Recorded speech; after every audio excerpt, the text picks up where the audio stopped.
So very good morning. So ನಾವು aquatic ecosystem start ಮಾಡಿದ್ವಿ. Aquatic ecosystem ಅಲ್ಲಿ wetlands finish ಮಾಡಿದ್ವಿ. ಸೊ ವೆಟ್ಲ್ಯಾಂಡ್ ಮುಗಿಸ್ಕೊಂಡು we are getting into corals. Okay, coral reefs ಅಂತ ಕೂಡ ಕರಿತೀವಿ. ಹವಳದ ಬಂಡೆಗಳು ಅಥವಾ ಹವಳದ ದಿಣ್ಣೆಗಳು. Okay, yes. So already corals ಬಗ್ಗೆ ನಾನು ಇಂಟ್ರೊಡಕ್ಷನ್ ಕೊಟ್ಟಿದ್ದೆ. ಬೇಸಿಕ್ಸ್ ಆಫ್ ಇಕಾಲಜಿ ಮಾಡಬೇಕಾದ್ರೆ ಕೂಡ ಅದರ ಇಂಟ್ರೊಡಕ್ಷನ್ ಕೊಟ್ಟಿದ್ದೆ. ಎಸ್. ಸೊ ಇಷ್ಟು ಕಂಟೆಂಟ್ಸ್ ಇದಾವೆ. Will start one by one.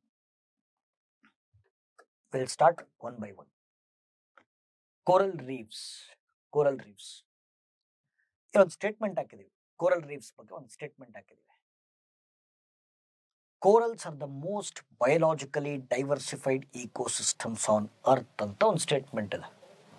ಹವಳದ ದಿಣ್ಣೆಗಳನ್ನ ವಿಶ್ವದ ಅತ್ಯಂತ ವೈವಿಧ್ಯಮಯವಾಗಿರುವ ಜೈವಿಕ ಪರಿಸರ ವ್ಯವಸ್ಥೆಗಳು ಅಂತ ಕರಿತೀವಿ. ಯಾಕೆ? ಓಕೆ, ಯಾಕೆ ನೋಡಿ, ಹವಳದ ದಿಣ್ಣೆಗಳಿದೆಯಲ್ಲ ನೋಡಿ, ಈ ಸ್ಟೇಟ್ಮೆಂಟ್ ಏನು ಅರ್ಥ ಕೊಡುತ್ತೆ ಅಂದ್ರೆ, ಈ ಸ್ಟೇಟ್ಮೆಂಟ್ ಏನು, ಕೋರಲ್ಸ್ ಅನ್ನು ನಾವು ಇಕೋಸಿಸ್ಟಮ್ ಅಂತ ಕರಿತಾ ಇದೀವಿ. But ecosystem is A bigger word, ಒಂದು ದೊಡ್ಡ ಪದ ಅದು. ಯಾಕಂದ್ರೆ ನಿಮಗೆ ಗೊತ್ತಿದೆ, ಇಕೋಸಿಸ್ಟಮ್ ಬರಬೇಕು ಅಂತಂದ್ರೆ ಅಲ್ಲಿ ಬಯೋಲಾಜಿಕಲ್ ಕಮ್ಯುನಿಟಿ ಇರಬೇಕು ಮತ್ತು ಇಂಟ್ರಾಕ್ಷನ್ಸ್ ನಡೀಬೇಕು. ಬಯೋಲಾಜಿಕಲ್ ಕಮ್ಯುನಿಟಿ ಇರಬೇಕು ಮತ್ತು ಇಂಟ್ರಾಕ್ಷನ್ಸ್. ಬಯೋಲಾಜಿಕಲ್ ಕಮ್ಯುನಿಟಿನಲ್ಲಿ ಇಂಟ್ರಾಕ್ಷನ್ಸ್ ನಡೆದಾಗಲೇ ಇಕೋಸಿಸ್ಟಮ್ ಬರೋದು. It's a complex ಫನಾಮಿನಾ.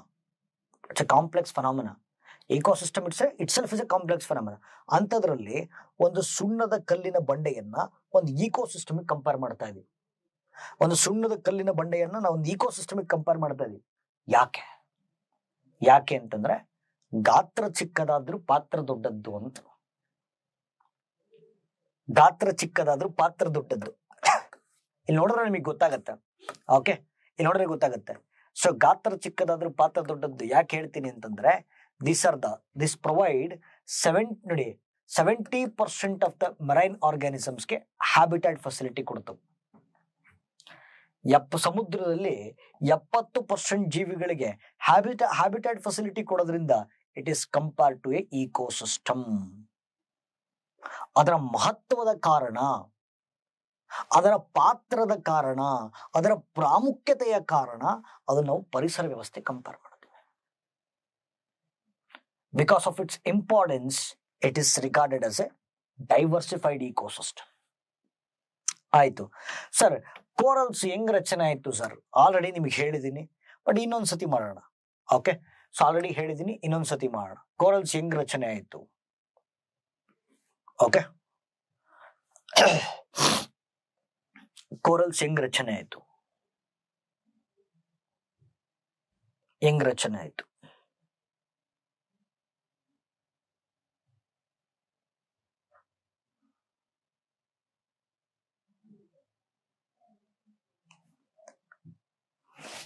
ಓಕೆ, ಹೆಂಗ್ ರಚನೆ ಆಯ್ತು ನೋಡಿ, ಕೇಳಿಸ್ಕೊಬೇಕು. ಬಹಳ ಇಂಪಾರ್ಟೆಂಟ್ ಚಾಪ್ಟರ್ ಅದು, ಬಹಳ ಇಂಪಾರ್ಟೆಂಟ್.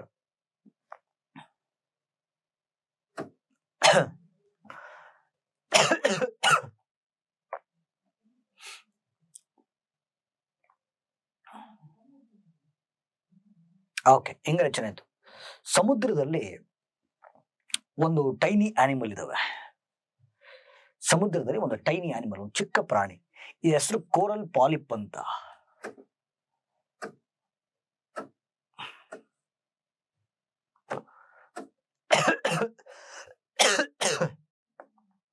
ಓಕೆ, ಸಮುದ್ರದಲ್ಲಿ ಒಂದು ಪ್ರಾಣಿ ಇದೆ, ಒಂದು ಸಣ್ಣ ಪ್ರಾಣಿ.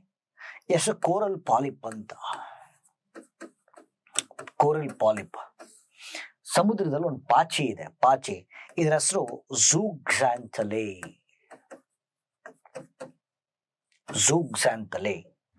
So coral polyp is a tiny animal, while zooxanthellae is a algae, ಪಾಚಿ. ಇಲ್ಲಿ ಯಾವ್ದು ಪಾಚಿ ಯಾವ್ದು ಪ್ರಾಣಿ ಅಂತ ಗೊತ್ತಿರಬೇಕು. Coral polyp is a organism, it's a tiny animal. Whereas zooxanthellae is a algae, ಪಾಚಿ. ಇವೆರಡು ಜೀವಿಗಳು ಒಂದು ರಿಲೇಶನ್ಶಿಪ್ ಎಂಟರ್ ಆಗ್ತವೆ. ಕೋರಲ್ ಪಾಲಿಪ್ ಮತ್ತೆ ಝೂಗ್ಸಾಂಥಲೆ ಒಂದು ರಿಲೇಶನ್ಶಿಪ್ ಎಂಟರ್ ಆಗ್ತವೆ. This relationship is called us symbiotic relationship. Symbiotic relationship, ಸಹಜೀವನ ಸಂಬಂಧ, ಕೂಡು ಜೀವನ ಅಂತ ಕರಿತೀವಿ.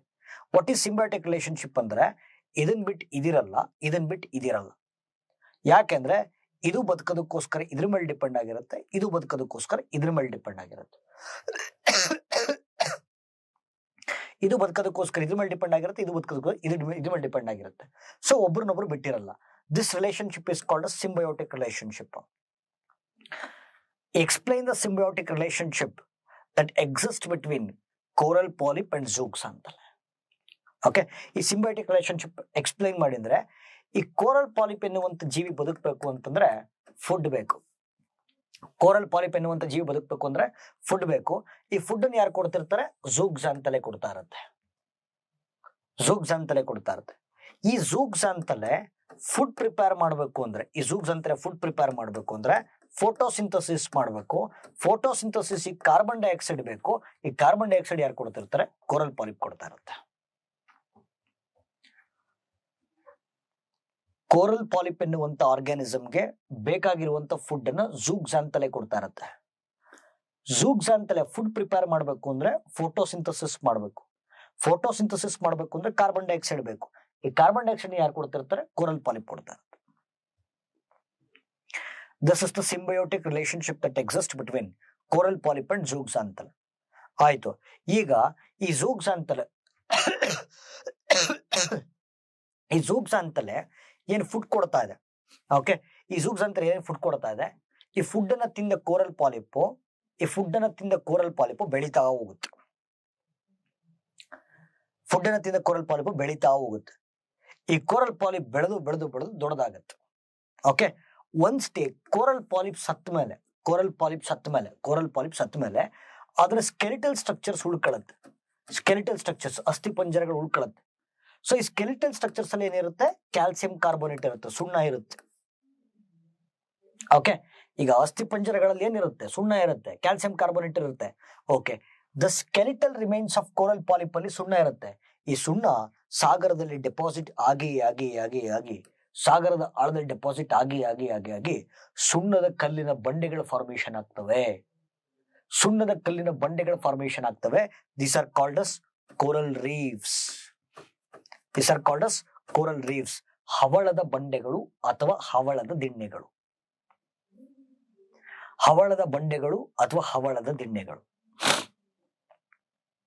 Right? Okay, so very good. Sir, ನೀವು ಹೇಳಿದ್ರಿ ಸಮುದ್ರಗಳಲ್ಲಿ ಫಾರ್ಮೇಶನ್ ಆಗುತ್ತೆ ಅಂತ. ಎಲ್ಲ ಸಮುದ್ರಗಳಲ್ಲಿ ಫಾರ್ಮೇಶನ್ ಆಗುತ್ತಾ ಸರ್? ಎಲ್ಲ ಸಮುದ್ರಗಳಲ್ಲಿ ಫಾರ್ಮೇಶನ್ ಆಗಲ್ಲ. ಓಕೆ, ಹಾಗಾದ್ರೆ what are the favourable climatic conditions that are required for the growth of corals? ಸಾಗರದಲ್ಲಿ ಕೋರಲ್ಸ್ ಕಂಡು ಬರಬೇಕು ಅಂತಂದ್ರೆ ಏನ್ ಕ್ರೈಟೀರಿಯಾ ಇರಬೇಕು? ಒಂದು ಓಷನ್ ಟೆಂಪರೇಚರ್ 25 ಡಿಗ್ರಿ ಸೆಲ್ಸಿಯಸ್ಗಿಂತ ಕಡಿಮೆ ಇರಬೇಕು. ಕೇಳಿಸ್ಕೋಬೇಕಿಲ್ಲಿ, ಬಹಳ ಇಂಪಾರ್ಟೆಂಟ್.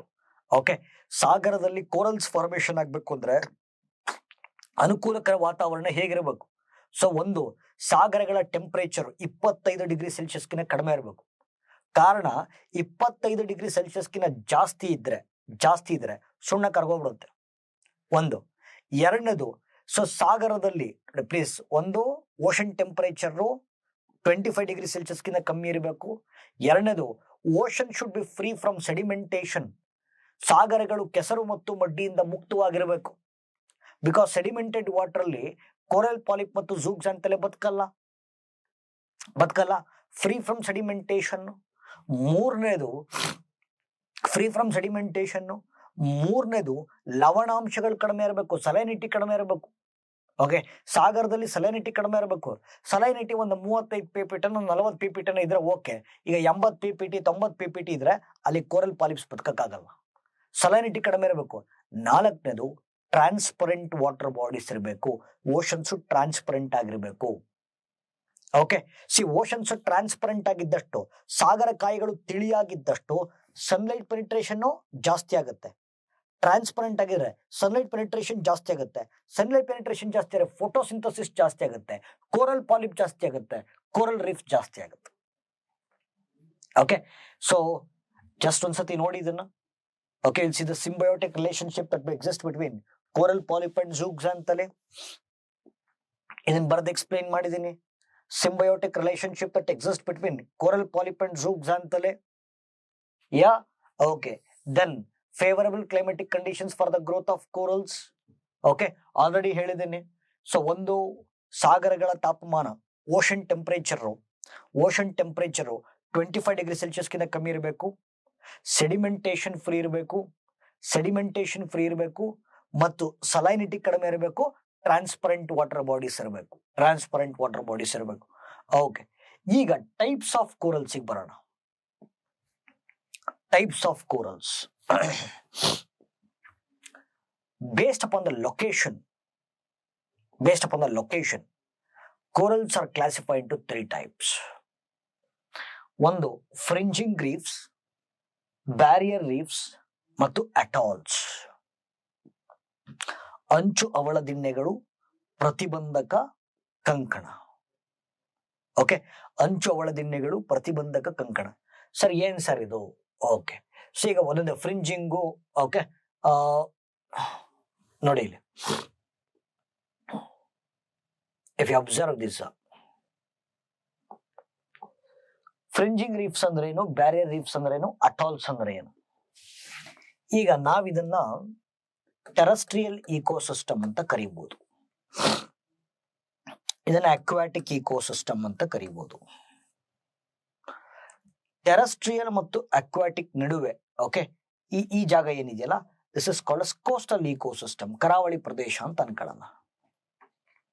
ಟೆರಸ್ಟ್ರಿಯಲ್ ಇಕೋಸಿಸ್ಟಮ್, ಅಕ್ವಾಟಿಕ್ ಇಕೋಸಿಸ್ಟಮ್, ಇದು ಕರಾವಳಿ ಕೋಸ್ಟಲ್ ಇಕೋಸಿಸ್ಟಮ್. ನೋಡಿ, ಈ ಕರಾವಳಿ ಪ್ರದೇಶಗಳಿಗೆ ಅಂಟಿಕೊಂಡು ಬದುಕುವಂತ ಹವಳಗಳನ್ನ ಫ್ರಿಂಜಿಂಗ್ ರೀಫ್ ಅಂತ ಕರಿತೀವಿ, ಅಂಚು ಅವಳ ದಿಣ್ಣೆಗಳು. ಓಕೆ, ಫ್ರಿಂಜಿಂಗ್ ರೀಫ್ ಸ್ವಲ್ಪ ಕರಾವಳಿ ಪ್ರದೇಶದಿಂದ ಸ್ವಲ್ಪ ದೂರದಲ್ಲಿ ತಡೆಗೋಡೆಯಂತೆ ನಿರ್ಮಾಣ ಆಗಿದ್ರೆ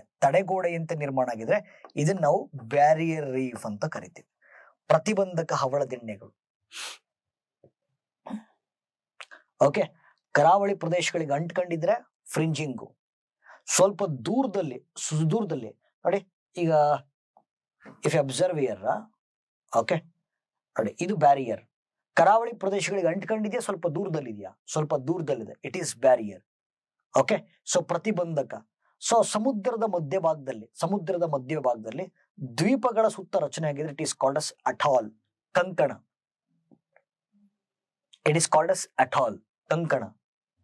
so okay, so we have 3 types of corals.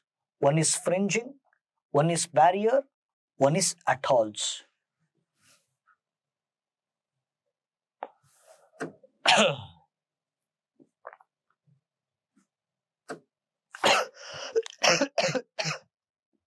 Okay, so fringing, barrier, atolls. Okay, so ಅಂಚು ಅವಳ ದಿಣ್ಣೆಗಳು, ಪ್ರತಿಬಂಧಕ ಕಂಕಣ. ಸೊ ಕರಾವಳಿ ಪ್ರದೇಶಗಳಿಗೆ ಸ್ವಲ್ಪ ಅಂಟ್ಕೊಂಡಿದ್ರೆ, the corals which are found at the shores of coastal region are called as fringing. ಸ್ವಲ್ಪ ದೂರದಲ್ಲಿದ್ರೆ barrier. ಸಮುದ್ರದ ಮಧ್ಯಭಾಗದಲ್ಲಿ ದ್ವೀಪಗಳ ಸುತ್ತ ರಚನೆ ಆಗಿದ್ರೆ ಇಟ್ ಈಸ್ ಕಾಲ್ಡ್ ಅಸ್ ಅಟಾಲ್. ಈಗ ವರ್ಲ್ಡ್ಸ್ ಲಾರ್ಜೆಸ್ಟ್ ಅಂದ್ರೆ ಜಗತ್ತಲ್ಲಿ ಅತಿ ಹೆಚ್ಚು ಕೋರಲ್ಸ್ಗಳು ಎಲ್ಲಿ ಕಂಡು ಬರ್ತವೆ ಅಂದ್ರೆ ತಕ್ಷಣ ನೆನಪಿಗೆ ಬರೋದು ಆಸ್ಟ್ರೇಲಿಯಾ. ಸೊ ಆಸ್ಟ್ರೇಲಿಯಾದ ದ ಗ್ರೇಟ್ ಬ್ಯಾರಿಯರ್ ರೀಫ್ ಅಲ್ವಾ? ಸೊ ಯಾಕೆ ಅದಕ್ಕೆ ಬ್ಯಾರಿಯರ್ ಅಂತ ಇಟ್ಟಿದ್ದಾರೆ ಅಂದ್ರೆ ಅಲ್ಲಿ ಕಂಡು ಬರೋದು ಪ್ರತಿಬಂಧಕ, ಅದಕ್ಕೋಸ್ಕರ. Okay, S. ಇನ್ನೊಂಥರ ಇದಾವೆ ಮೀಸೋಫೋಟಿಕ್ ಕೋರಲ್ಸ್ ಅಂತ ಕರಿತೀವಿ, ಮಧ್ಯಂತರ ದ್ಯುತಿವಲಯ ಹವಳಗಳು ಅಂತ. ಓಕೆ, ಸೊ ಮೀಸೋಫೋಟಿಕ್ ಕೋರಲ್ಸ್ ಅಂತ ಮಧ್ಯಂತರ ದ್ಯುತಿವಲಯ ಹವಳಗಳು. Okay, ಇವೆಲ್ಲಿರ್ತಾವ sir? ಈಗ ನಾವ್ ಇಲ್ಲಿ ಮಾತಾಡಿದ್ದು ನೋಡಿ, ಈಗ ನಾವ್ ಇದ್ರ ಹಿಂದೆ ಸೈಡ್ ಅಲ್ಲಿ ಮಾತಾಡಿದ್ದು, ಓಕೆ, ಇಲ್ಲಿ ಮಾತಾಡಿದ್ದು ಬೇಸ್ಡ್ ಸರ್ಫೇಸ್ ನ ಆಧಾರದ ಮೇಲೆ ಮಾತಾಡಿದ್ವಿ. ಕ್ಲಾಸಿಫಿಕೇಶನ್ ಬೇಸ್ಡ್ ಅಪಾನ್ ಸರ್ಫೇಸ್ ಇದು. ಈ ಕ್ಲಾಸಿಫಿಕೇಶನ್ ಬೇಸ್ಡ್ ಅಪಾನ್ ಡೆಪ್ತಿಗೆ ಬನ್ನಿ. ಓಕೆ, ಡೆಪ್ತಿಗೆ ಬಂದಾಗ we can see mesophotic corals. So ಎಲ್ಲಿರ್ತಾವ ಸರ್ ಇವು? ನೋಡಿ, ಇದು ಓಷನ್ ಸರ್ಫೇಸ್ ಆಯ್ತಾ, ಓಷನ್ ಸರ್ಫೇಸ್ ಇಂದ ಈ ಓಷನ್ಸ್ ಅಂತ ಇಟ್ಕೊಳ್ಳಿ, ಇಡೀ ಬೋರ್ಡ್ ನೀವು ಓಷನ್ಸ್ ಅಂತ ಇಟ್ಕೊಂಡ್ರೆ ಓಷನ್ ಸರ್ಫೇಸ್ ಇಂದ 30 to 50 ಮೀಟರ್ ಆಯ್ತಾ. ಓಷನ್ ಸರ್ಫೇಸ್ ಇಂದ 150 ಮೀಟರ್ ಸಮುದ್ರದ ಮಧ್ಯಭಾಗದಲ್ಲಿ ಕಂಡು ಬರ್ತವೆ. This kind of corals are called as mesophotic corals. Meso ಅಂದ್ರೆ ಮಧ್ಯ ಅಂತ, ಫೋಟೋ ಅಂದ್ರೆ ಬೆಳಕು ಅಂತ. ಈಗ ಕೋರಲ್ಸ್ ಸಮುದ್ರದ ಆಳಕ್ಕೋದಷ್ಟು ಸನ್ಲೈಟ್ ಪೆನಿಟ್ರೇಷನ್ ಏನಾಗುತ್ತೆ, ಕಮ್ಮಿ ಆಗುತ್ತೆ. ಸನ್ಲೈಟ್ ಪೆನಿಟ್ರೇಷನ್ ಕಡಿಮೆ ಆಯ್ತು ಅಂದ್ರೆ ಫೋಟೋಸಿಂಥಸಿಸ್ ಕಡಿಮೆ ಆಗುತ್ತೆ, ಕೋರಲ್ ಪಾಲಿಪ್ ಕಡಿಮೆ ಆಗುತ್ತೆ, ಕೋರಲ್ ರೀಫ್ ಕಡಿಮೆ ಆಗುತ್ತೆ. ಓಕೆ, ಬೆಳಕಿನ ಲಭ್ಯತೆಗೋಸ್ಕರ ಝೂಗ್ಝಾಂಥಲೆ ಮಧ್ಯಭಾಗಕ್ಕೆ ತೇಲುತ್ತೆ. ಬೆಳಕಿನ ಓಕೆ, ಝೂಗ್ಝಾಂಥಲೆ ಬಂದ್ಮೇಲೆ ಕೋರಲ್ ಪಾಲಿಪ್ ಬರಲೇಬೇಕು.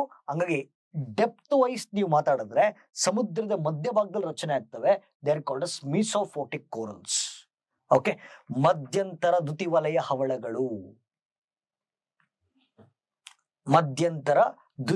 ಹವಳಗಳು ಅಂತ ಕರಿತೀವಿ. ಓಕೆ, ಈಗ ಮಧ್ಯಂತರ ದ್ಯುತಿವಲಯ ಹವಳಗಳು. ಸರ್, ಭಾರತದಲ್ಲಿ ಕೋರಲ್ಸ್ ಇದಾವ sir? Okay, so you can see the distribution of corals in India. So ಭಾರತದಲ್ಲಿ ಕೋರಲ್ಸ್ ಇದಾವ ಅಂತ ಕೇಳಿದ್ರೆ, ಸೊ ಭಾರತದಲ್ಲಿ ಕೋರಲ್ಸ್ ಎಲ್ಲೆಲ್ಲಿದಾವೆ? ಓಕೆ, ಎಸ್, ಮ್ಯಾಪ್ ಕರೆಕ್ಟ್ ಗಮನಿಸಿ.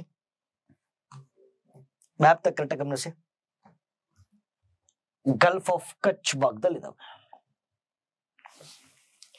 ಸೊ ಬಹಳ ಇಂಪಾರ್ಟೆಂಟ್. ಇಲ್ಲಿ ನಾನು ಒಂದು ಇಂಪಾರ್ಟೆಂಟ್ ಕಾನ್ಸೆಪ್ಟ್ ನಾನು ಟೀಚ್ ಮಾಡ್ತೀನಿ. ಕ್ಲೀನಾಗಿ ಕೇಳಿಸ್ಕೋಬೇಕು, ಕ್ಲೀನಾಗಿ ನೋಡ್ಬೇಕು, ಆಯ್ತಾ? Yes, okay. Gulf of Kutch, ಇಲ್ಲಿ ವೆಸ್ಟರ್ನ್ ಕೋಸ್ಟ್, ಭಾರತದ ಪಶ್ಚಿಮ ಕರಾವಳಿ. ಇಲ್ಲಿ ಪ್ರಶ್ನೆ ಕೇಳಬಹುದು, ಭಾರತದ ಪಶ್ಚಿಮ ಕರಾವಳಿಯಲ್ಲಿ ಯಾವ ರೀತಿ ಕೋರಲ್ಸ್ ಕಂಡು ಬರುತ್ತೆ? ಫ್ರಿಂಜಿಂಗ್, ಓಕೆ, ಅಂಚು ಅವಳದೆಣ್ಣೆಗಳು ಕಂಡು ಬರುತ್ತೆ. ಲಕ್ಷದ್ವೀಪ ಇದೆ, ಲಕ್ಷದ್ವೀಪದಲ್ಲಿ ಕಂಡು ಬರೋದು ಅಟಾಲ್ಸ್. ಹೇಳಿದ್ದೇನೆ, ಸಮುದ್ರದ ಮಧ್ಯಭಾಗದಲ್ಲಿ ದ್ವೀಪಗಳ ಸುತ್ತ ರಚನೆ ಆದ್ರೆ it is called as atolls ಅಲ್ವಾ? ಓಕೆ, ಪಾಕ್ ಬೇನಲ್ಲಿ ಕಂಡು ಬರುತ್ತೆ, ಅಂಡಮಾನ್ ನಿಕೋಬಾರ್ ಐಲ್ಯಾಂಡ್ಸ್ ಮತ್ತು gulf of Mannar. So this is the distribution of corals in India. ಈಗ ನಾವು ಐ ವಿಲ್ ಸ್ಪೀಕ್ ಒಂದು ಇಂಪಾರ್ಟೆಂಟ್ ಟಾಪಿಕ್ ಇವಾಗ, ಆಯ್ತಾ? ಇಲ್ಲಿ ಮಹಾರಾಷ್ಟ್ರ ಬರುತ್ತೆ. ಮಹಾರಾಷ್ಟ್ರದ ಪಶ್ಚಿಮ ಕರಾವಳಿಯಲ್ಲಿ 2 ಜಿಲ್ಲೆಗಳಿದಾವೆ. ವೆಸ್ಟರ್ನ್ ಕೋಸ್ಟ್ ಆಫ್ ಮಹಾರಾಷ್ಟ್ರ, ಒಂದು ರತ್ನಗಿರಿ ಅಂತ, ಇನ್ನೊಂದು ಸಿಂಧುದುರ್ಗ್ ಅಂತ. ಸಿಂಧುದುರ್ಗ್ ಅಂತ ಒಂದು. ಮಹಾರಾಷ್ಟ್ರದ ಪಶ್ಚಿಮ ಕರಾವಳಿಯಲ್ಲಿ ರತ್ನಗಿರಿ ಮತ್ತು ಸಿಂಧುದುರ್ಗ್ ಜಿಲ್ಲೆಗಳಿಗೆ ಸಂಬಂಧಪಟ್ಟಂತೆ ಸ್ವಲ್ಪ ದೂರದಲ್ಲಿ ಇನ್ನೊಂದು ಅಟಾಲ್ ಕಂಡು ಬರುತ್ತೆ. ಅಟಾಲ್, ಕಂಕಣ ಹವಳದಿಣ್ಣೆಗಳು. ಕೇಳಿಸ್ಕೋಬೇಕಿಲ್ಲಿ, ಮಹಾರಾಷ್ಟ್ರದ ಪಶ್ಚಿಮ ಕರಾವಳಿಯಲ್ಲಿ ರತ್ನಗಿರಿ ಮತ್ತು ಸಿಂಧುದುರ್ಗ್ ಜಿಲ್ಲೆಗಳಿಗೆ ಸಂಬಂಧಪಟ್ಟಂತೆ ಸ್ವಲ್ಪ ದೂರದಲ್ಲಿ ಒಂದು ಅಟಾಲ್ ಕಂಡು ಬರುತ್ತೆ. ಅದರ ಹೆಸರು ಆಂಗ್ರಿಯಾ ಬ್ಯಾಂಕ್ ಅಂತ.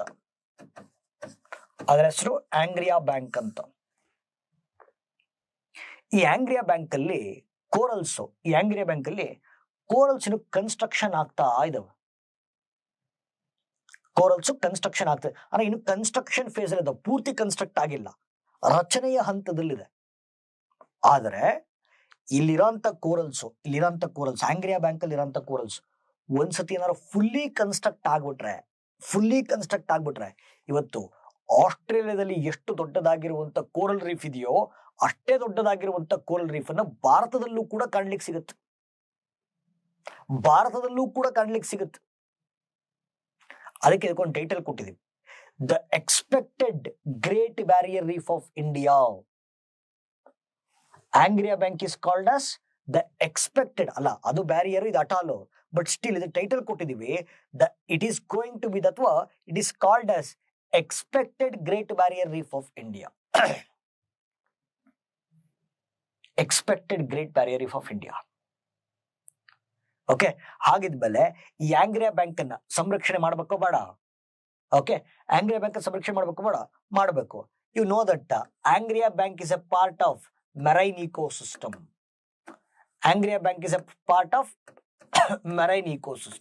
ಸಮುದ್ರ ಪರಿಸರ ವ್ಯವಸ್ಥೆ ಒಂದು ಭಾಗ. ಹಾಗಾದ್ರೆ ಭಾರತದಲ್ಲಿ ಮೆರೈನ್ ಇಕೋಸಿಸ್ಟಮ್ಸ್ ಅನ್ನು ಪ್ರೊಟೆಕ್ಟ್ ಮಾಡುವಂತ ಭಾರತ ಸರ್ಕಾರದ ಆಕ್ಟ್ ಯಾವುದು ಅಂತಂದ್ರೆ wild life protection act 1972.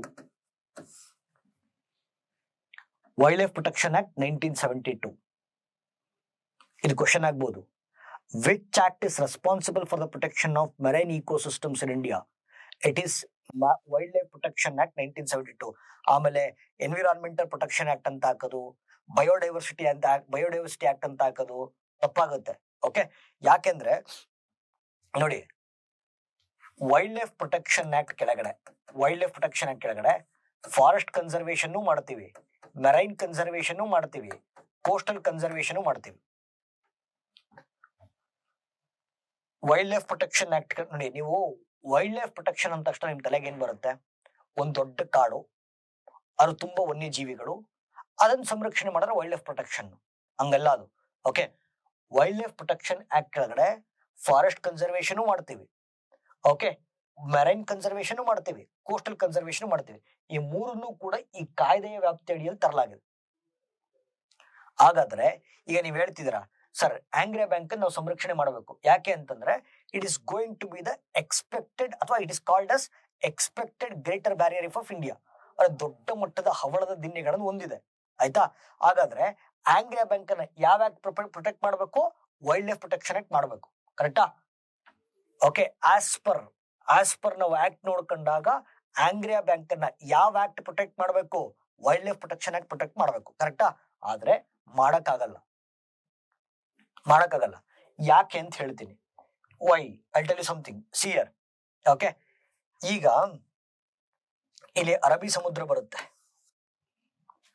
Bay of Bengal ಬರುತ್ತೆ, ಬಂಗಾಳ ಕೊಲ್ಲಿ ಬರುತ್ತೆ, ಇಲ್ಲಿ ಇಂಡಿಯನ್ ಓಷನ್ ಬರುತ್ತೆ. Arabian C, Indian ocean, bay of Bengal ಬರುತ್ತೆ. ಆಯ್ತಾ? ಅರಬ್ಬಿ ಸಮುದ್ರ, ಬಂಗಾಳ ಕೊಲ್ಲಿ ಮತ್ತು ಹಿಂದೂ ಮಹಾಸಾಗರ ಪೂರ್ತಿ ಭಾರತಕ್ಕೆ ಸಂಬಂಧಪಟ್ಟಿದ್ದ? ಇಲ್ಲ, ಪೂರ್ತಿ ನಮ್ದೇ ಅಲ್ಲ. ಇಡೀ ಅರಬ್ಬಿ ಸಮುದ್ರ ನಮ್ದು, ಬೇ ಆಫ್ ಬೆಂಗಾಲ್ ನಮ್ದು, ಇಂಡಿಯನ್ ಓಷನ್ ನಮ್ದು ಹೇಳಕ್ಕಾಗಲ್ಲ. ಎಷ್ಟ್ ನಮ್ದು? ಶಿಯರ್. ಓಕೆ, ಈಗ ಇಲ್ಲಿಂದ ಭಾರತದ ಭೂಗಡಿಯಿಂದ 12 nautical miles, okay, 12 nautical miles ಅಲ್ಲಿವರೆಗೂ ಮಾತ್ರ ನಮ್ದು. 12 ನಾಟಿಕಲ್ ಮೈಲ್ಸ್. ಆಯ್ತಾ? 12 ನಾಟಿಕಲ್ ಮೈಲ್ಸ್ ಅಂದ್ರೆ ನಿಮಗೆ ಈಗ ನಿಮ್ ಭಾಷೆಯಲ್ಲಿ ಹೇಳ್ಬೇಕು ಅಂತಂದ್ರೆ, ಓಕೆ, ಭಾರತದ ಭೂಗಡಿಯಿಂದ, ಓಕೆ, ಎಲ್ಲಿಂದ ತಗೊಳ್ಳಿ, ಓಕೆ, 12 ನಾಟಿಕಲ್ ಮೈಲ್ಸ್ ಅಂದ್ರೆ 22.22 ಕಿಲೋಮೀಟರ್ಸ್ ಮಾತ್ರ ನಮ್ದು. ಓಕೆ, ಸೊ ಅಲ್ಲಿವರೆಗೂ ನಾವೇನ್ ಕರಿತೀವಿ? ಟೆರಿಟೋರಿಯಲ್ ವಾಟರ್ಸ್ ಆಫ್ ಇಂಡಿಯಾ ಅಂತ ಕರಿತೀವಿ, ಭಾರತದ ಜಲಗಡಿ. ಸೊ ಅದಾದ್ಮೇಲೆ ಮುಂದಕ್ಕಿರೋದು it is called as international waters.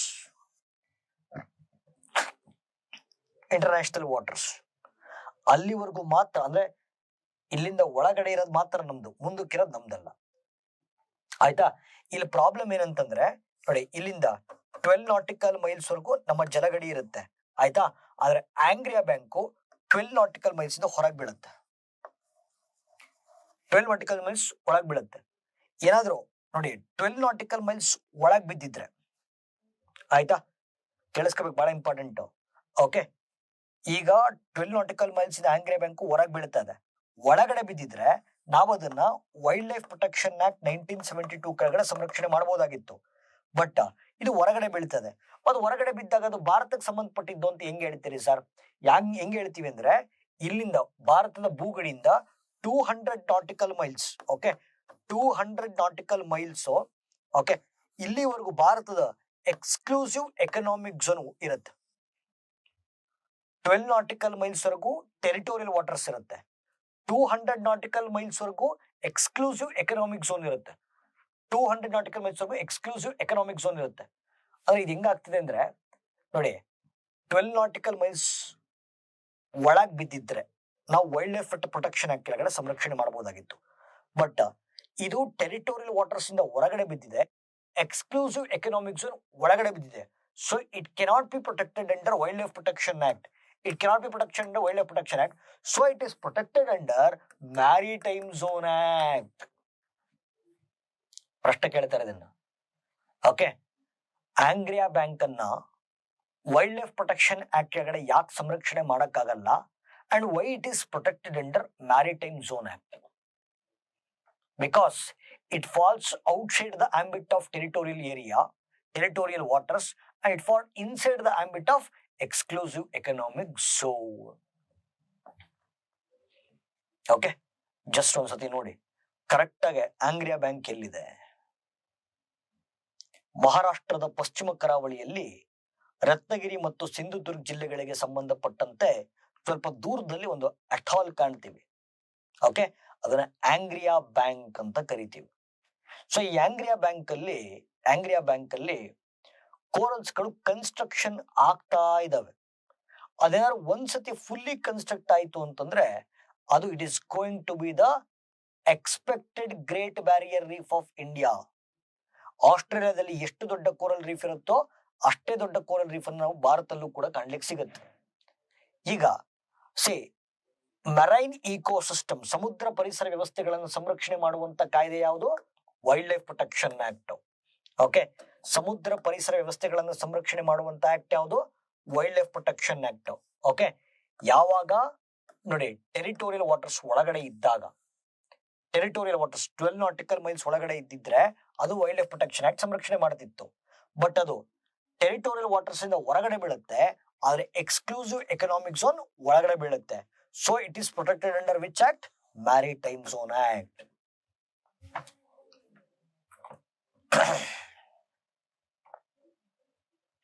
S, ಇಲ್ಲಿ ಬನ್ನಿ, ಅದೆರಡು ವಿಶೇಷವಾಗಿರುವಂತ ಕೋರಲ್ಸ್ ನಿಮಗೆ ತೋರಿಸ್ಬೇಕು. ಕೋರಲ್ ರೀಫ್ಸ್ ಅಲ್ಲೂ ಕೂಡ ಹಲವಾರು ರೀತಿ ಕೋರಲ್ ರೀಫ್ಸ್ ಇದಾವೆ, ಹಲವಾರು ರೀತಿ ಕೋರಲ್ ರೀಫ್ಸ್. ಅದರಲ್ಲಿ ದ ಎಂಡೇಂಜರ್ಡ್ ಕೋರಲ್ಸ್ ಯಾವುದು? ಅಳಿವಿನಂಚಿನಲ್ಲಿರುವ ಹವಳಗಳು. ಅಳಿವಿನಂಚಿನಲ್ಲಿರುವ ಹವಳಗಳು, ಸೊ ಅವುಗಳನ್ನ ಫೈರ್ ಕೋರಲ್ಸ್ ಅಂತ ಕರಿತೀವಿ, ಬೆಂಕಿ ಹವಳಗಳು. Endangered corals is fired corals. ಅಳಿವಿನಂಚಿನಲ್ಲಿ ನೋಡಿ, ಸೇಮ್ ಒಳ ಬೆಂಕಿ ಹತ್ಕೊಂಡು ಉರಿತದ, ಹಂಗೆ ಕಾಣುತ್ತದೆ. ಕೋರಲ್ಸ್ ಅಲ್ಲೂ ಕೂಡ ಇನ್ವ್ಯಾಸಿವ್ ಸ್ಪೀಶೀಸ್ ಇದಾವೆ, ಆಕ್ರಮಣಕಾರಿ ಪ್ರಭೇದಗಳಿದಾವೆ. Okay, so invasive species of corals ಯಾವುದು? Snowflake corals. ಓಕೆ, ಎರಡು ವಿಶೇಷವಾಗಿರುವಂತ ಕೋರಲ್ಸ್. ನಾವು ಎಸ್ ಕೋರಲ್ ಬ್ಲೀಚಿಂಗ್ ಬರೋಣ. ನಾನು ಹೇಳ್ತೀನಿ, ಇವತ್ತು ಕ್ಲೈಮೇಟ್ ಚೇಂಜ್ ಆಗ್ತಾ ಇದೆ. ಕೇಳಿಸ್ಕೊಳ್ಳಿ, ಕ್ಲೈಮೇಟ್ ಚೇಂಜ್ ಆಗ್ತಾ ಇದೆ. ಕ್ಲೈಮೇಟ್ ಚೇಂಜ್ ಜಾಸ್ತಿ ಆಗ್ತಿರೋದ್ರಿಂದ ಗ್ಲೋಬಲ್ ವಾರ್ಮಿಂಗು ಜಾಸ್ತಿ ಆಗ್ತಾ ಇದೆ. ಗ್ಲೋಬಲ್ ವಾರ್ಮಿಂಗ್ ಜಾಸ್ತಿ ಆದ್ರೆ ಓಷನ್ ಟೆಂಪರೇಚರ್ ಜಾಸ್ತಿ ಆಗುತ್ತೆ. ಓಷನ್ ಟೆಂಪರೇಚರ್ ಜಾಸ್ತಿ ಆದ್ರೆ ಸುಣ್ಣ ನಿಧಾನ ಕರಗ್ತಾ ಹೋಗುತ್ತೆ. ಓಷನ್ ಟೆಂಪರೇಚರ್ ಜಾಸ್ತಿ ಆಗ್ತಿರೋದಕ್ಕೆ ಸುಣ್ಣ ನಿಧಾನ ಕರಗ್ತಾ ಹೋಗುತ್ತೆ. This phenomena is called as coral bleaching. This phenomena is called as coral bleaching. ಹವಳಗಳ ಬಿಳಿಯಾಗುವಿಕೆ, ಹವಳಗಳ ಬಿಳಿಯಾಗುವಿಕೆ, ಹವಳಗಳ ವರ್ಣ ನಿರ್ವರ್ಣಗೊಳ್ತಾ ಇದೆ, ಹವಳಗಳ ನಿರ್ವರ್ಣೀಕರಣ ಅಲ್ವಾ? ಓಕೆ, ಹಾಗಾದ್ರೆ ಕೋರಲ್ ಬ್ಲೀಚಿಂಗ್ ಕಾಸಸ್ ನೋಡ್ತಾ ಹೋಗೋಣ. ಸೊ ಯಾಕಾಗತ್ತೆ ಸರಿ ಕೋರಲ್ ಬ್ಲೀಚಿಂಗ್? ಕೋರಲ್ ಬ್ಲೀಚಿಂಗ್ ಯಾಕಾಗತ್ತೆ ನೋಡಿ, ಒಂದು ಆಲ್ರೆಡಿ ಹೇಳಿದೀನಿ. Okay, rise in sea temperature, ಸಮುದ್ರಗಳ ತಾಪಮಾನ ಜಾಸ್ತಿ ಆಯ್ತು ಅಂದ್ರೆ ಸುಣ್ಣ ಕರಗುತ್ತೆ. ಎರಡನೇದು ಓಷನ್ ಅಸಿಡಿಫಿಕೇಶನ್ ಅಂತಿದೆ, ಸಾಗರಗಳ ಆಮ್ಲೀಕರಣ. ಸಾಗರಗಳ ಆಮ್ಲೀಕರಣ, ಸಾಗರಗಳ ಆಮ್ಲೀಕರಣ ಯಾಕಾಗತ್ತೆ? ಸಿಯರ್ ಓಷನ್ ಅಸಿಡಿಫಿಕೇಶನ್ ಯಾಕಾಗತ್ತೆ? ನಾನು ಬೆಳಗ್ಗೆ ಇನ್ನು ಕಾರ್ಬನ್ ಸಿಂಕ್ ಅಂದ್ರೆ ಏನು ಅಂತ ಹೇಳಿದ್ದೀನಿ. ಓಕೆ, ಪ್ರೀವಿಯಸ್ ಸೆಷನ್ ಅಲ್ಲಿ ಕಾರ್ಬನ್ ಸಿಂಕ್ ಅಂದ್ರೆ ವೆಟ್ಲ್ಯಾಂಡ್ಸ್ ಮಾಡ್ಬೇಕಾದ್ರೆ ಹೇಳಿದ್ದೀನಿ carbon sink. Okay, there are two types of carbon sink. One is forest, other one is ocean. Okay, forest carbon ಯಾವ ರೀತಿ ಅಬ್ಸರ್ವ್ ಮಾಡ್ಕೊಳ್ಳುತ್ತೆ? ಫಾರೆಸ್ಟ್ ಯಾವ ರೀತಿ ಕಾರ್ಬನ್ ಅಬ್ಸರ್ವ್ ಮಾಡ್ಕೊಳ್ಳುತ್ತೆ? ಫೋಟೋಸಿಂಥಸಿಸ್ ಮುಖಾಂತರ ಅಬ್ಸರ್ವ್ ಮಾಡ್ಕೊಳ್ಳುತ್ತೆ. ಫಾರೆಸ್ಟ್ ಕಾರ್ಬನ್ ಡೈಆಕ್ಸೈಡ್ ನ ಯಾವ ರೀತಿ ಅಬ್ಸರ್ವ್ ಮಾಡ್ಕೊಳ್ಳುತ್ತೆ? Okay, through photosynthesis. ಓಷನ್ಸ್ ಯಾವ ರೀತಿ ಅಬ್ಸರ್ವ್ ಮಾಡ್ಕೊಳ್ಳುತ್ತೆ? Through turbulence pressure. ಹೇಳಿದೆ ಅಲ್ವಾ ಸುಳಿ. ಓಕೆ, ಟರ್ಬುಲೆನ್ಸ್ ಪ್ರೆಷರ್ ನ ಮುಖಾಂತರ ಅಬ್ಸರ್ವ್ ಮಾಡ್ಕೊಳತ್ತೆ, ಅಥವಾ ಏರ್ ವಾಟರ್ ಎಕ್ಸ್ಚೇಂಜ್ ಅಂತ ಕರಿತೀವಿ. ಏರ್ ವಾಟರ್ ಎಕ್ಸ್ಚೇಂಜ್ ಅಂತ ಕರಿತೀವಿ. ಓಕೆ, ಏರ್ ವಾಟರ್ ಎಕ್ಸ್ಚೇಂಜ್ ಅಂತ ಕರಿತೀವಿ. ಕೇಳಿಸ್ಕೊಳ್ಳಿ. There are two types of carbon sinks. One is forest, one is oceans. How do forests absorb carbon dioxide? Through photosynthesis. How do oceans absorb carbon dioxide? Through carbon sink. Oceans ಹೆಂಗ್ observe ಮಾಡ್ಕೊಂತೇವೆ ಅಂದ್ರೆ turbulence pressure ಅಥವಾ air water exchange ಅಂತ ಕರಿತೀವಿ ಅಲ್ವಾ. Okay, ಈಗ ಬರ್ತಾ ಬರ್ತಾ ಏನಾಗಿದೆ, ಅರಣ್ಯಗಳ ಪ್ರಮಾಣ ಏನಾಗಿದೆ, ಕಡಿಮೆ ಆಗ್ತಾ ಇದೆ. ಬರ್ತಾ ಬರ್ತಾ ಅರಣ್ಯಗಳ ಪ್ರಮಾಣ ಕಡಿಮೆ ಆಗ್ತಿದೆ. ಅರಣ್ಯಗಳ ಪ್ರಮಾಣ ಕಡಿಮೆ ಇದ್ರೆ ಉಳಿದಿರುವಂತ ಕಾರ್ಬನ್ ಡೈಆಕ್ಸೈಡ್ ಯಾರು ಅಬ್ಸರ್ವ್ ಮಾಡ್ಕೋಬೇಕು? ಉಳಿದಿರುವಂತ ಕಾರ್ಬನ್ ಡೈಆಕ್ಸೈಡ್, ಹೆಚ್ಚುವರಿ ಕಾರ್ಬನ್ ಡೈಆಕ್ಸೈಡ್ ಓಷನ್ಸ್ ಅಬ್ಸರ್ವ್ ಮಾಡ್ಕೋಬೇಕು. ಯಾವಾಗ oceans observe more number of carbon dioxide, oceans gets acidified. This phenomena is called as ocean acidification. ಯಾವಾಗ ಸಾಗರಗಳು ಅಗತ್ಯ ಪ್ರಮಾಣಕ್ಕಿಂತ ಹೆಚ್ಚು ಕಾರ್ಬನ್ ಅನ್ನು ಹೀರಿಕೊಂಡಾಗ ಸಾಗರಗಳು ಆಮ್ಲೀಕರಣಗೊಳ್ಳುತ್ತವೆ. This phenomena is called as ocean acidification. ಇದು ಒಂದು reason. Ocean ಅಸಿಡಿಫಿಕೇಶನ್ಗೆ ನಾನಾ reason ಇದೆ. ಒಂದು, ಓಷನ್ಸ್ ಜಾಸ್ತಿ ಕಾರ್ಬನ್ ಡೈಆಕ್ಸೈಡ್ ಹೀರ್ಕೊಂಡಾಗ ಅಸಿಡಿಫಿಕೇಶನ್ ಆಗುತ್ತೆ. ಅಥವಾ ಓಷನ್ ಸರ್ಫೇಸ್ ಮೇಲೆ ಯುವಿ ರೇಸ್ ಬಿದ್ದಾಗ ಅವಾಗ್ಲೂ ಓಷನ್ ಅಸಿಡಿಫಿಕೇಶನ್ ಆಗುತ್ತೆ. Ultraviolet race, UV race ಬಿದ್ದಾಗಲ ಅವಾಗ್ಲೂ acidification ಆಗುತ್ತೆ, ಯುವಿ ರೇಸ್. ಮೂರನೇದು, ಓಷನ್ ಸರ್ಫೇಸ್ ಮೇಲೆ ಆಸಿಡ್ ರೈನ್ ಬಿದ್ದಾಗಲೂ ಕೂಡ ಓಷನ್ ಅಸಿಡಿಫಿಕೇಶನ್ ಆಗುತ್ತೆ. So these are the three reasons for ocean acidification. ಮೊದಲನೇದು, ಒಂದು when oceans absorb more number of carbon dioxide. ಎರಡನೇದು, oceans ಮೇಲೆ ultraviolet race ಬಿದ್ದಾಗ. ಮೂರನೇದು, ಓಷನ್ಸ್ ಮೇಲೆ ಆಸಿಡ್ ರೈನ್ ಬಿದ್ದಾಗ ocean gets acidified. This phenomena is called as ocean acidification. Okay, when ocean acidification ಆದ್ರೆ ಏನಾಗುತ್ತೆ, ಓಷನ್ ಟೆಂಪರೇಚರ್ ಜಾಸ್ತಿ ಆಗುತ್ತೆ. ಓಷನ್ ಟೆಂಪರೇಚರ್ ಜಾಸ್ತಿ ಆದ್ರೆ ಸುಣ್ಣ ಕರಗುತ್ತೆ. ಆಯ್ತು. ಈಗ ನೋಡಿ, ಫಸ್ಟ್ ರೀಸನ್ ಗೊತ್ತಾಯ್ತು, ಸೆಕೆಂಡ್ ರೀಸನ್ ಗೊತ್ತಾಯ್ತು, and third reason UV rays, ಅದನ್ನು ಕೂಡ ಹೇಳಿದ್ದೀನಿ. ಓಕೆ, ನನಗೂ ನಿಮ್ಗೂ ಹೆಂಗ್ ರೋಗ ಬರುತ್ತೋ, ಕೋರಲ್ ಪಾಲಿಪು ಝೂಗ್ಸ್ ಅಂತೇಳಿ ಕೂಡ ರೋಗ ಬರುತ್ತೆ. Infectious diseases. ಇಂಡಸ್ಟ್ರೀಸ್ ಇಂದ ಕೆಮಿಕಲ್ಸ್ ಬಿಡುಗಡೆ ಮಾಡ್ತಾ ಇದ್ರೆ, ಸಮುದ್ರದೊಳಗಡೆ ಕೆಮಿಕಲ್ಸ್ ಬಿಡುಗಡೆ ಮಾಡ್ತಿದ್ರೆ ಸುಣ್ಣ ಹಾಳಾಗುತ್ತೆ. ಸೆಡಿಮೆಂಟೇಶನ್, ನೀರಲ್ಲಿ ಕೆಸರು ಮತ್ತು ಮಡ್ಡಿ ಜಾಸ್ತಿ ಆದ್ರೂ ಕೂಡ ಕೋರಲ್ ಪಾಲಿಪು ಝೂಗ್ಸ್ ಅಂತಲೇ ಬದುಕಲ್ಲ. ನೀರಲ್ಲಿ ಸನ್ಲೈಟ್ ಕಡಿಮೆ ಆಗ್ಬಾರ್ದು. ಓಕೆ, ಸನ್ಲೈಟ್ ಪೆನಿಟ್ರೇಷನ್ ಆದ್ರೇನೆ ಫೋಟೋಸಿಂಥಸಿಸ್ ಅಲ್ವಾ.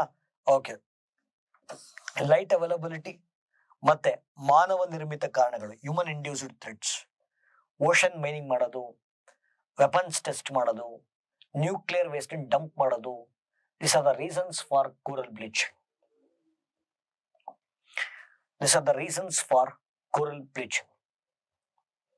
Okay, so these are the reasons for coral bleaching. Okay, ಈಗ ನೆಕ್ಸ್ಟ್ ಕೋರಲ್ ಬ್ಲೀಚಿಂಗ್ ಅನ್ನು ತಡೆಗಟ್ಟುವಂತ ಪ್ರಯತ್ನಗಳ ಬಗ್ಗೆ ಮಾತಾಡೋಣ.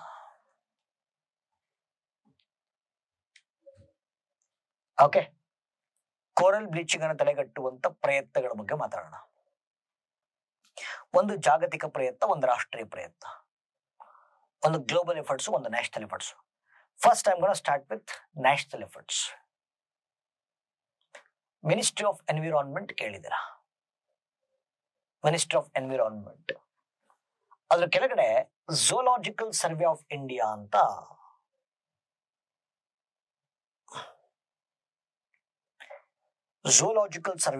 ಅಂತ ಒಂದು ಸಂಸ್ಥೆ ಇದೆ.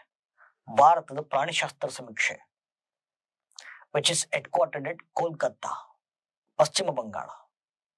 ಓಕೆ, ಸೊ ಈ zoological survey of India coral bleaching ಅನ್ನು ತಡೆಗಟ್ಟಕ್ಕೋಸ್ಕರ ಒಂದು ಟೆಕ್ನಾಲಜಿ ಇಂಟ್ರೊಡ್ಯೂಸ್ ಮಾಡಿತು. This technology is called as biorock technology.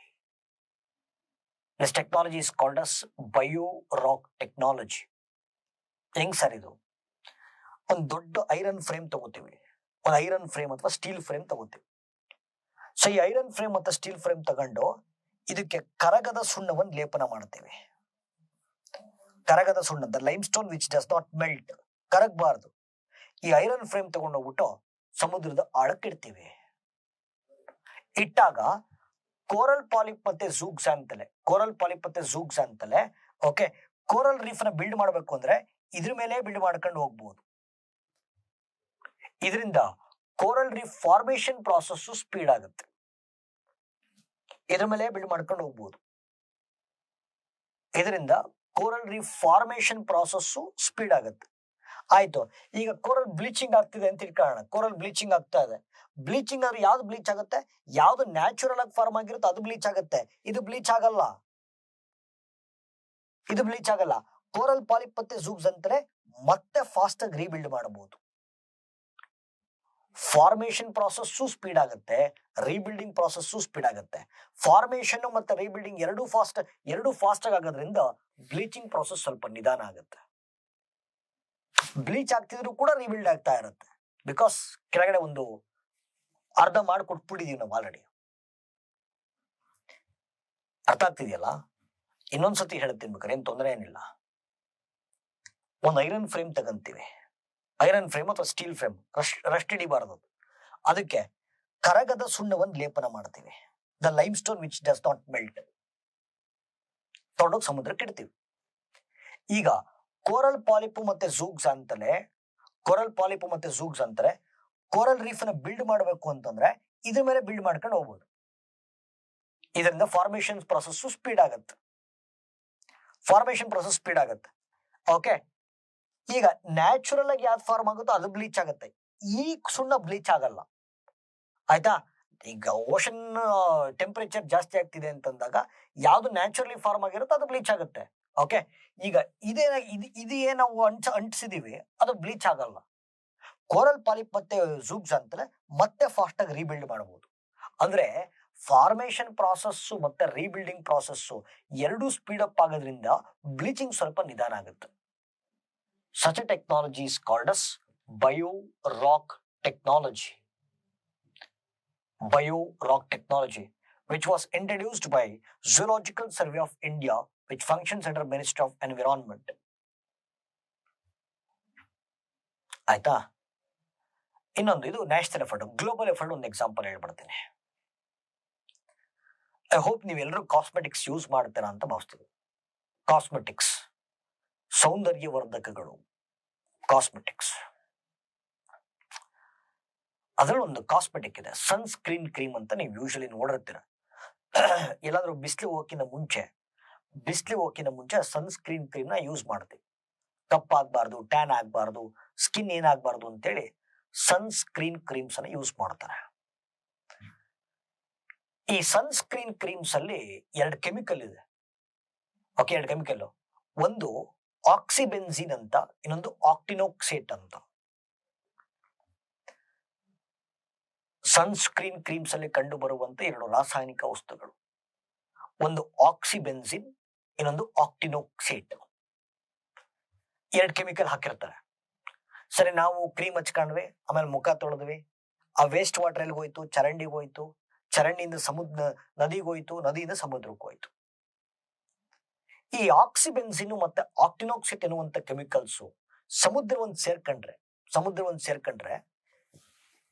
ಯಾವತ್ತಾದ್ರೂ ಸಮುದ್ರದ ಮೇಲೆ UV rays ultra violet rays ಬಿದ್ದಾಗ ಇವೆರಡು ಕೆಮಿಕಲ್ ಆಕ್ಸಿಬೆನ್ಸಿನ್ ಮತ್ತು ಆಕ್ಟಿನೋಕ್ಸೇಟ್ ಆ ಯುವಿ ರೇಸ್ ಅನ್ನ ಕ್ಯಾಪ್ಚರ್ ಮಾಡ್ಬಿಡ್ತಾವ, ಆ ಯುವಿ ರೇಸ್ ಅನ್ನ ಟ್ರಾಪ್ ಮಾಡ್ಬಿಡ್ತಾವ. ಸಮುದ್ರದ ಮೇಲೆ ಅಲ್ಟ್ರಾ ವೈಲೆಟ್ ರೇಸ್ ಬಿದ್ದಾಗ ಆಕ್ಸಿಬೆನ್ಸಿನ್ ಮತ್ತೆ ಆಕ್ಟಿನೋಕ್ಸೇಟ್ ಆ ಯುವಿ ರೇಸ್ ಅನ್ನು ಟ್ರಾಪ್ ಮಾಡ್ಬಿಡ್ತಾವ. ಯುವಿ ರೇಸ್ ಓಷನ್ಸ್ ಅಲ್ಲಿ ಟ್ರಾಪ್ ಆಯ್ತು ಅಂದ್ರೆ ಓಷನ್ ಅಸಿಡಿಫಿಕೇಶನ್ ಜಾಸ್ತಿ ಆಗುತ್ತೆ. ಓಷನ್ ಅಸಿಡಿಫಿಕೇಶನ್ ಜಾಸ್ತಿ ಆದ್ರೆ ಓಷನ್ ಟೆಂಪರೇಚರ್ ಜಾಸ್ತಿ ಆಗುತ್ತೆ. ಓಷನ್ ಟೆಂಪರೇಚರ್ ಜಾಸ್ತಿ ಆದ್ರೆ ಕೋರಲ್ ಬ್ಲೀಚಿಂಗ್ ಆಗುತ್ತೆ. ಹಾಗಾಗಿ ಕೋರಲ್ ಬ್ಲೀಚಿಂಗ್ ಅನ್ನು ತಡೆಗಟ್ಟಲು ಸನ್ಸ್ಕ್ರೀನ್ ಕ್ರೀಮ್ ಅನ್ನು ಬ್ಯಾನ್ ಮಾಡಿದ ಮೊಟ್ಟ ಮೊದಲ ದೇಶ ಪಲಾವ್. ಇಲ್ಲಿ ಪಲಾವ್ ಅಂದ್ರೆ ಕಂಟ್ರಿ ಪಲಾವ್, ಮೊಸರು ಬಜ್ಜಿ ಪಲಾವ್ ಅಲ್ಲ. Okay, S. ಕೋರಲ್ ಬ್ಲೀಚಿಂಗ್ ಅನ್ನು ತಡೆಗಟ್ಟಲು ಸನ್ಸ್ಕ್ರೀನ್ ಕ್ರೀಮ್ಸ್ ಅನ್ನು ಬ್ಯಾನ್ ಮಾಡಿದ ಮೊಟ್ಟ ಮೊದಲ ದೇಶ pulao. Right. Okay, so this is all about coral reefs. Okay, so this is all about coral reefs. So we'll again start with one more chapter. ಮುಂದಿನ ತರಗತಿಗಳಲ್ಲಿ next chapter mangroves ಬಗ್ಗೆ ಮಾತಾಡೋಣ.